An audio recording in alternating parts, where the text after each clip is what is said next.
The work that we've done previously in DEI has been significant. I have to say, though, it's been at a slow and steady pace. We recognized early on that we had a probably overrepresentation of people who were white, who were in our, who were teaching our classes, our faculty.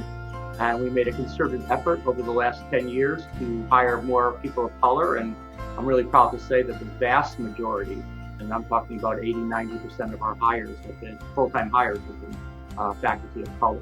And that said, I think it's always been on the minds of our faculty of color that there still was a significant gap between how all folks are treated, not only in DePaul, but in the College of Education.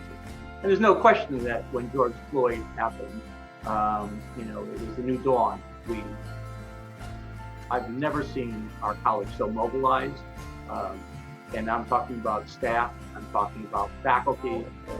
We knew that it was going to be important for students to have a safe space to be able to process. Those forums were about ways of getting at how students were thinking about these injustices and these inequities. That once again was sparked by the police murders of Ahmaud Arbery, George Floyd, most prevalently, and Breonna Taylor. What we noticed as the group assembled was that it wasn't just a safe space. It really was a brave space where students were expressing deeply from their experiences, not just at DePaul, but in all institutions that they've ever occupied. They were having very similar kinds of experiences.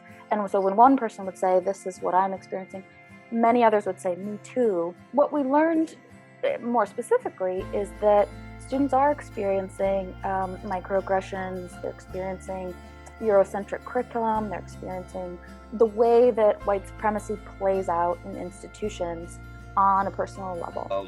What comes out of these forums was what is the responsibility of administration to hear, address, and alleviate the stressors, the tension, the concerns and issues of students of color.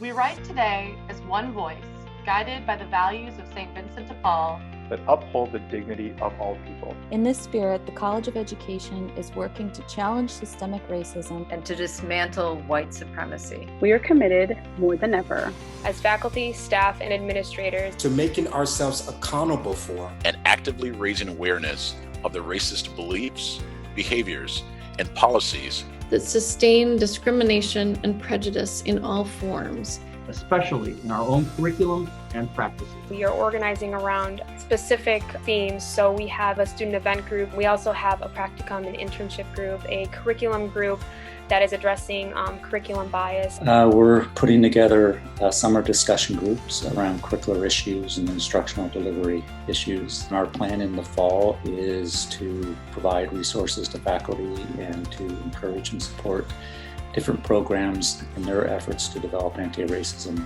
curriculum. And then we also have a student feedback group. When we formed, we felt it was really important that we get the student voice, because so much of the work that we are doing is directly related to our interactions with the students. I think that everyone's voices should be heard. And I think as people of color, I think everyone should have a seat at the table. What interested me initially was the focus not necessarily on recruiting students from diverse backgrounds, but how to make the College of Education with its existing student population a more inclusive space. In so many places are asking so much about, we want to do anti-racist work, but I think you have to be really intentional about who you're bringing in. Michael and I have worked for years together. I like to think of myself as Ann and I as more so guides, as the College of Education really grappled with these things on their own. This includes having forums about once a month with all faculty and staff, engaging in affinity groups, which is where faculty who identify as white meet together and faculty who identify as BIPOC meets together. and would work very closely with the white affinity group on a variety of things around whiteness and anti-racist work. And I was working very closely with our Black, Brown, and Indigenous communities of color on, supporting them as they go through this journey too. To get to know each other as racial beings and other dimensions of diversity, but at a much more conversational level, which is more relational. One of our key goals was to help cultivate relationships, not just about ideas, or it's just not about these policies, but it's our relationship to them and to one another that is going to make the difference in terms of a longer term change. Facing History and Ourselves is an international nonprofit organization, and their goal is to take historical lessons to help teachers and students stand up to bigotry and hate. We have been really fortunate to be able to collaborate with them for many years. In the past year, we had a student seminar that focused on facilitating civil conversations in divided times. And so that was really trying to help pre-service teachers think through the ways they can foster community and set up their classrooms in ways that allow for meaningful conversations about the really difficult issues that we're all trying to wrestle with. There was this call for us to respond to Catholic schools with the racial justice kinds of trainings and support that we could provide. In working with the leadership of the Office of Catholic Schools, we knew curriculum wasn't the place to start. Where we really needed to start was with both faculty and students individually for that personal anti-racism training that was needed in order to then inform a curriculum that would make sense in each of the schools. We then worked with 300 Catholic high school students, engaging exercises with the students so that they could do this 3-step approach of look at and define racism and what it might look like in our Catholic schools, but what could it look like for Catholic schools to be anti-racist? We put them into groups cross school.